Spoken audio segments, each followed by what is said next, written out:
Bonjour, bonsoir, où que vous soyez, bienvenue au jour 6 de la procédure du grand jury du tribunal de l'opinion publique. Aujourd'hui, nous allons nous pencher sur un aspect qui n'a pas encore été évoqué. Nous avons commencé par décrire l'arrière-plan de ce à quoi nous sommes confrontés, d'un point de vue historique et géopolitique.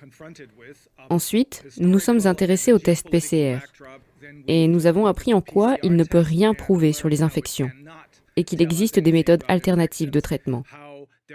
Puis nous avons examiné l'action des soi-disant vaccins. Nous avons établi qu'ils ne sont ni efficaces, ni sûrs. Au contraire, ils sont extrêmement dangereux.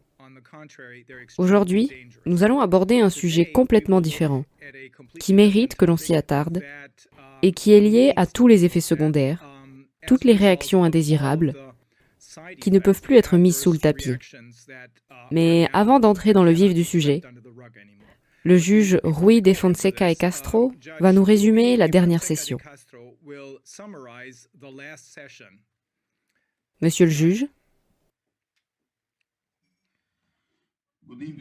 Bonsoir à tous. Résumé du jour 5 de la procédure du grand jury, février 2022. Pour commencer, Patrick Wood a expliqué que l'agenda 2030 est un plan pour détruire le capitalisme et établir un nouvel ordre économique international qui se réclame du développement durable. Le développement durable, promu par le Forum économique mondial et les Nations unies, défend une gestion scientifique de la consommation des ressources, une technologie numérique sous-jacente au système financier, utilisant la blockchain, les crypto-monnaies et pour une surveillance totale. Fin de la propriété privée, ressources monopolisées par un organisme mondial, interdiction de la notion privative. Il a été également souligné que le développement durable, aussi appelé technocratie, est absolument incompatible avec le libre marché. Le libre marché ne peut pas disparaître naturellement, ce qui ne facilite pas la tâche des mondialistes, a-t-il déclaré. Alors, ils ont trouvé des moyens de détruire le capitalisme, comme des ruptures d'énergie, des ruptures de commerce, des problèmes de financement, des limites à la consommation, des limites à l'innovation, la création de grands événements cataclysmiques.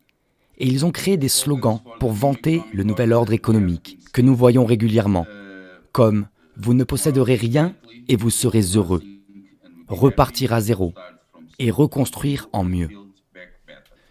Puis, Leslie Manoukian nous a expliqué comment cela est mis en place.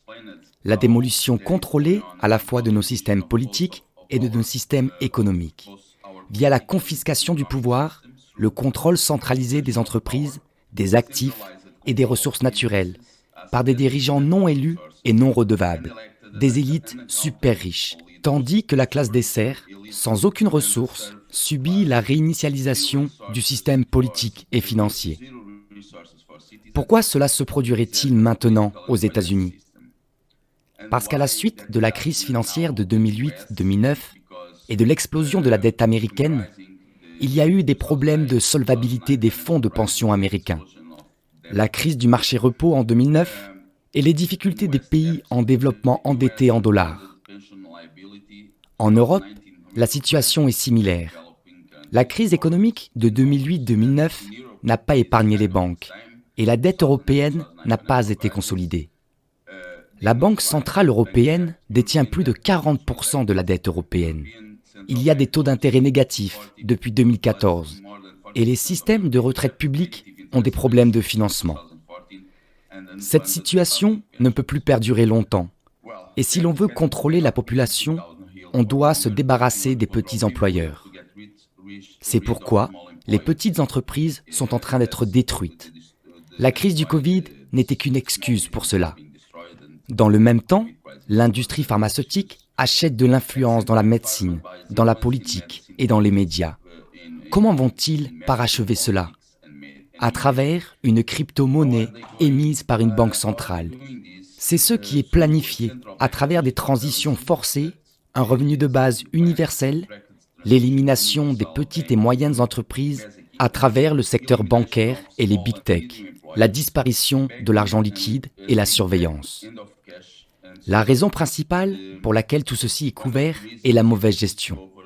Björn Pirwitz a également montré que le mécanisme de la demande, qui amène à créer de la monnaie à partir de rien, déplaçant les actifs pourris depuis les bilans des banques vers la banque centrale, entraînant des taux d'intérêt négatifs, de l'inflation et un effondrement inévitable, se trouve derrière la volonté de mettre en œuvre la grande réinitialisation. Il s'agit de transférer la dette aux banques centrales. Pour résoudre cette équation impossible, les mondialistes redoublent d'efforts pour se débarrasser de l'argent liquide via l'identité numérique et la création d'une banque centrale mondiale en charge de la crypto-monnaie. Il y a une instrumentalisation de la crise financière. Christian Kreis a décrit les implications des inégalités croissantes, leurs conséquences et l'impact croissant des emplois et de l'exposition de l'impression monétaire. Toutes ces solutions que les dirigeants mondiaux ont mises en place. Les dettes, l'inflation, les crises financières, la dépression, le détournement de l'opinion et la guerre. Enfin, Meredith Miller a apporté une explication. L'interaction entre des dirigeants psychopathes et les citoyens s'est muée en une relation abusive, menant par exemple au syndrome de Stockholm. Et il y a une lutte en cours entre les forces du bien et du mal. Voilà pour le résumé du jour 5.